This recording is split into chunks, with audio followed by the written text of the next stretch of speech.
candidato de Ciudadanos, Luis Salvador, cuando quiera. Bueno, en primer lugar, creo que tenemos que reconocer que la financiación municipal no es la suficiente. Eso también tiene mucho que ver con el punto que va a venir con posterioridad sobre el tema de la dimensión de la administración, duplicidad de competencias, en la transferencia, digamos, de la administración del Estado a la autonómica y sobre todo de la administración autonómica, si llega lo suficiente a la administración local para tener recursos suficientes, que entendemos que no es así. Pero sobre todo cuando estamos hablando ahora mismo del concepto de transparencia y hablamos también de luchar contra la corrupción, tenemos en este momento, estamos cerrando una etapa donde ha habido muchísimos imputados de muchos partidos políticos vinculados por temas de corrupción, sobre todo en el ámbito del urbanismo, pero también en otros muchos. Tenemos un ayuntamiento como el Ayuntamiento de Granada, que es de los peores indicadores,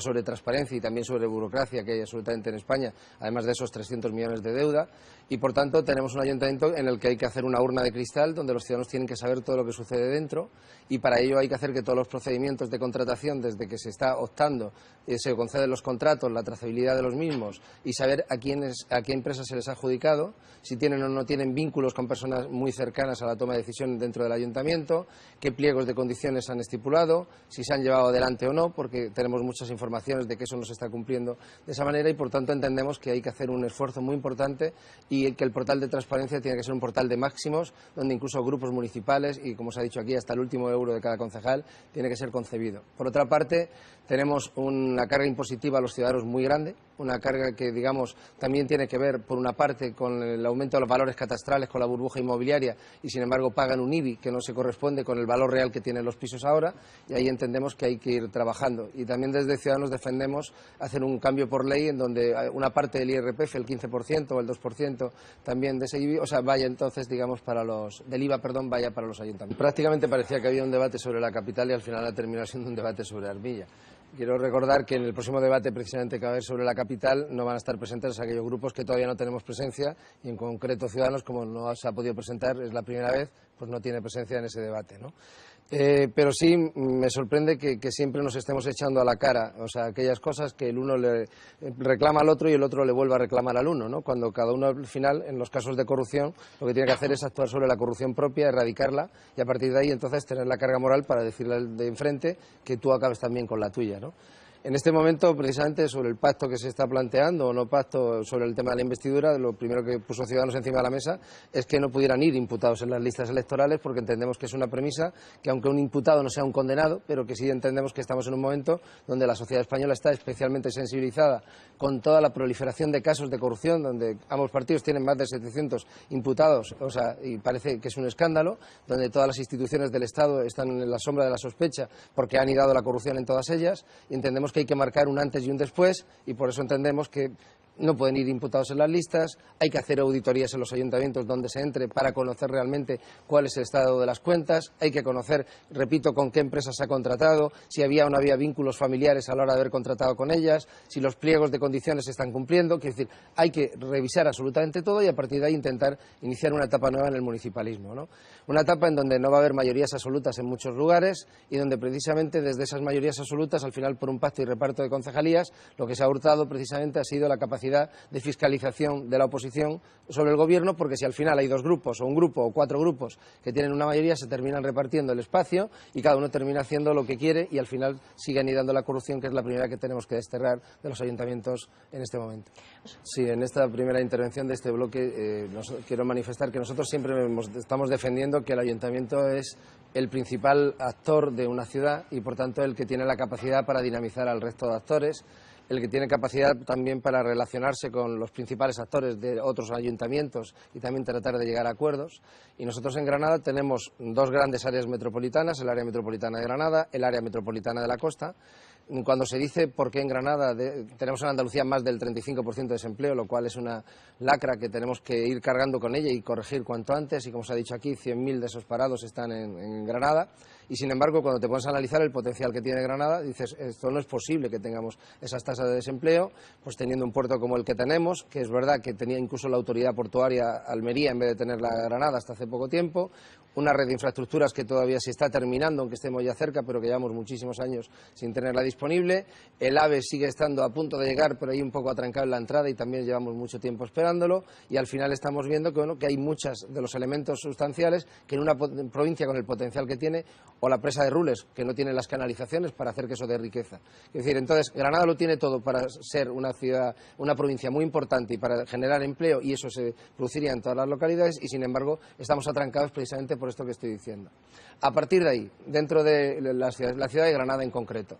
el ayuntamiento tiene que dinamizar a la universidad, tiene que conectarla también con los empresarios, tiene que conectarla también con el comercio, con aquellas personas que están dispuestas a emprender, tiene que favorecer y hacer ayudas para las personas que quieren dar el paso adelante y tiene que dinamizar todo eso, pero también tiene que establecer cauces de cooperación y de coordinación con el resto de municipios del área metropolitana para diseñar un área metropolitana en la que al final las personas están viviendo en un lugar y están trabajando en otro, y por tanto tiene que haber también una serie de servicios comunes que tenemos que ponernos de acuerdo y tenemos que hacerlo con humildad. O tenemos, por ejemplo, como se ha dicho, ese parque tecnológico de ciencias de la salud, que es muy importante y tiene que servir a todos. Si una persona intenta dar de alta un negocio, se encuentra que tiene que pagar una alta licencia de apertura, que si se da de alta como autónomo tiene que pagar una cantidad de dinero muy importante, mucho más alta que en la media europea, y al final lo normal es que cuando pase poco tiempo incluso su negocio no pueda seguir adelante. Si va al ayuntamiento, como se ha dicho aquí, está recorriendo ventanilla tras ventanilla y con unas trabas burocráticas tan grandes que al final no sabes si se está intentando favorecer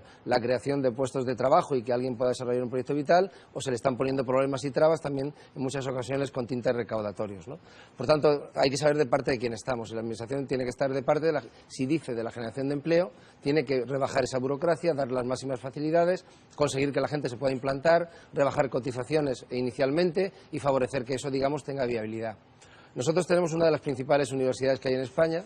tenemos una fuente de talento muy importante, como se ha dicho, la Facultad de Informática en concreto es una de las mejores del mundo, tenemos por tanto el talento. Tenemos empresarios, que están dejados de la mano de Dios y nadie sabe, qué tipo de relación hay con ellos y si se intenta implicarlos en algún tipo de iniciativa colectiva, independientemente de alguna cuestión puntual. Tenemos más de 3 millones de metros de suelo industrial repartidos por la provincia, tenemos el clúster del campus de la salud y tenemos algo muy importante, y es la voluntad de intentar salir adelante. Por tanto, entendemos desde Ciudadanos que todo eso se tiene que dinamizar y se tiene que hacer ese plan estratégico del conjunto de Granada, y para poderlo sacar adelante hace falta que todos los partidos estemos poniendo soluciones. ¿Qué ha pasado también hasta ahora? Que dependiendo de eso que se ha hablado de los consorcios metropolitanos, del transporte, etcétera y tal, si se ponen como control de un partido sobre ese consorcio, eso no funciona, porque al final hay alcaldes de muchos grupos políticos y terminan no poniéndose de acuerdo. Por tanto, lo primero que hay que hacer es tener la voluntad de tener un modelo de transporte adecuado en el área metropolitana. A través de ley, ¿no, Luis? A través de una ley, que es la única forma que se puede hacer. Estoy totalmente de acuerdo con respecto al tema de la ley, porque es la única forma en la que puedes obligar, puedes poner las condiciones. Obviamente, y no puedes depende hacer de la que eso se voluntad cumpla. del alcalde. Porque si no, de turno. estamos siempre a ver quién es el que controla el instrumento en cada lugar. Bueno, producto de la crisis que acabamos de soportar, hemos comprobado como muchas familias han perdido su vivienda porque previamente habían perdido su puesto de trabajo. Entendemos que también muchas personas no han podido ni siquiera pagar la factura energética y, por tanto, están en un índice de pobreza energética que no podemos permitir. Por eso, desde Ciudadanos, por ejemplo, hemos propuesto un plan de erradicación de esa pobreza energética. Entendemos que hay que rehabilitar los centros históricos, que es una forma también de impulsar un poquito más el sector de la construcción. Entendemos que hay que, determinadas barriadas, también hacer procesos de rehabilitación y dignificar también la vida de los vecinos que viven en esos municipios. Y entendemos también que la vivienda en alquiler social es una vivienda accesible y que las personas se tienen que poder pagar en base a los recursos también que tengan disponibles, ¿no? Por tanto, entendemos que el ayuntamiento puede hacer mucho de eso y, sobre todo, cuando hay un parque de viviendas vacío, muy importante. Entendemos que al final la vivienda es un derecho básico que se tiene que intentar garantizar y, al mismo tiempo, una calidad de vida adecuada, y las personas que viven en una casa tienen que tener todos los servicios disponibles y, sobre todo, los recursos energéticos para no pasar frío o para poder encender simplemente la nevera. Un ciudadano al nacer, tiene que tener la garantía de que va a poder tener un hospital público que le pueda atender y le puede prestar un servicio. Tiene que tener la garantía de que puede acceder a una escuela en el momento en el que inicie su formación y pueda desarrollar a partir de ahí su crecimiento para poder construir posteriormente un proyecto de vida. Tiene que tener una serie de servicios básicos, digamos, que la sociedad le tiene que proveer, ¿no? Pero para poder mantener eso, si luego después tenemos también una administración que está sobredimensionada en 7 niveles competenciales, en donde muchos de ellos concurren y donde hay redundancia de competencias en muchas ocasiones, pues al final termina faltando dinero en un sitio para poderlo aplicar realmente a otro. Y aquí se han hablado de muchas cuestiones que necesitan de dinero público. Pero claro, si el dinero público significa que nosotros tenemos que tener una administración de competencias, y eso se ha dado después a todas las comunidades autónomas, una administración autonómica que no termina de soltar la financiación necesaria también para los municipios, porque dependiendo además también quién gobierne, pues al final pues se actúa de una manera o de otra. Tenemos también las diputaciones provinciales que también están prestando un servicio, además muy importante en Granada, que tiene 172 municipios, cuando hace muy poco tiempo había 168, y por temas también de quedar bien con determinados sectores, ha quedado el 69, el 70, el 71 y el 72, cuando precisamente también si hablamos de municipios, al final una cosa es un ayuntamiento y otra cosa es un municipio. Un municipio es donde los ciudadanos tienen que recibir una serie también de estándares de calidad para poder desarrollar su proyecto de vida en el municipio donde quieren vivir. Nosotros tenemos en Granada, por ejemplo, el municipio de Loja tiene 20 y tantos anejos. El municipio de Moclín tiene 8 anejos. Y, por tanto, ¿por qué ahí puede haber en un único ayuntamiento 8 anejos y puedes tener, en el de Loja puedes tener 20 y tantos, y luego después tienes que tener, por ejemplo, ahora mismo que Innayot se crea Domingo Pérez, se crea de esas viejas, y también poniendo ayuntamientos, nuevas corporaciones? O sea, es un sinsentido. Entonces, si queremos realmente poder prestar un servicio de calidad, hay que hacer una reestructuración de la administración muy importante, adelgazarla y prestar el servicio directamente a quien tiene. Existen ciudadanos, los ciudadanos tienen necesidades y alguien tiene que prestarles el servicio de esa necesidad. Pero no parece normal que la Diputación y la Junta de Andalucía presten el mismo servicio a los mismos ciudadanos, porque no tiene ningún sentido. Con respecto al número de ayuntamientos, que no municipios tiene que haber tantos como existan, pero ayuntamientos no necesariamente, y de hecho por eso he puesto antes ejemplos de muchas pedanías que tienen sus alcaldes pedáneos para atender a los vecinos cercanamente, que no tienen por qué tener un ayuntamiento con un alcalde formal, con una corporación, y a partir de ahí aplicarle toda la legislación local que se le aplica a cualquier ayuntamiento en cuestión. Porque lo que hay que garantizar precisamente es economías de escala, prestación adecuada de servicios, etcétera. El tema de las diputaciones no se trata de que desaparezcan como tal las diputaciones, se trata probablemente de despolitizarlas, porque la crítica que yo llevo oyendo mucho tiempo, y soy un funcionario de la Diputación de Granada hace 30 años, es que cuando gobierna un signo político, los alcaldes de los demás signos políticos se quejan de la utilización partidista del gobierno de turno. ¿Y eso es una queja permanente? Pues probablemente haya que despolitizar las diputaciones provinciales, prestando los servicios que tengan que prestar dentro del encaje de necesidades que haya que cubrir. Las delegaciones de la Junta de Andalucía, que son las que hacen la administración paralela desde la administración autonómica. Los delegados provinciales son delegados puestos por libre designación, por tanto puestos por el consejero. Entonces, ¿de quién defienden los intereses? ¿Los intereses que tiene la provincia y que tienen que llevar a las consejerías para intentar cubrir las necesidades, o los intereses del consejero, digamos que es el que le puede poner y quitar si le resulta siendo incómodo? Por tanto, hay que hacer una reforma muy integral en este sentido. No van a tener diputados provinciales ni van a tener delegados de gobierno cuando lleguen al acuerdo con el PSOE. Si tú despolitizas las diputaciones, tú tienes todo el cuerpo técnico y tú ahora mismo, igual que tienes mancomunidades, puedes prestar servicios adecuados. Y, por cierto, estoy encantado que me interrumpas para enriquecer el debate, porque me parece algo muy bueno en democracia. Por tanto, hay que hacer una redimensión de la administración muy importante para gastarnos bastante menos dinero para cubrir las necesidades reales de los ciudadanos, y precisamente la política es muy importante, es fundamental, pero tiene que estar donde tiene que estar, y los servicios tienen que estar también en la parte que les toca. Bueno, dice el artículo 23.1 de la Constitución española que los ciudadanos tienen derecho a participar directamente en los asuntos que les atañen o a través de representantes legales elegidos mediante sufragio universal. Pero parece ser que nos hemos olvidado de la primera parte de la premisa de la Constitución y nos hemos quedado exclusivamente con que solamente puede haber representantes elegidos democráticamente, y por tanto los ciudadanos están al margen de aquellas cosas que les competen.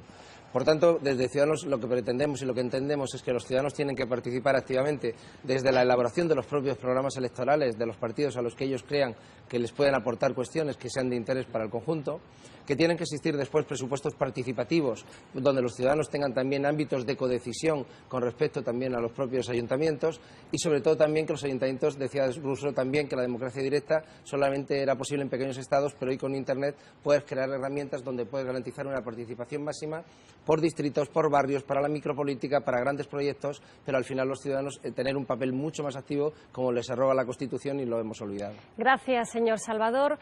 Vamos ya con la última parte de este debate electoral. Los candidatos tienen la oportunidad de pedir el voto para su formación. En este caso el orden va a ser a la inversa. Va a comenzar el candidato de Ciudadanos, Luis Salvador, y terminará el Partido Popular, que es el que obtuvo más votación. En este caso los candidatos van a tener un minuto. Si está preparado el candidato de Ciudadanos, cuando usted quiera.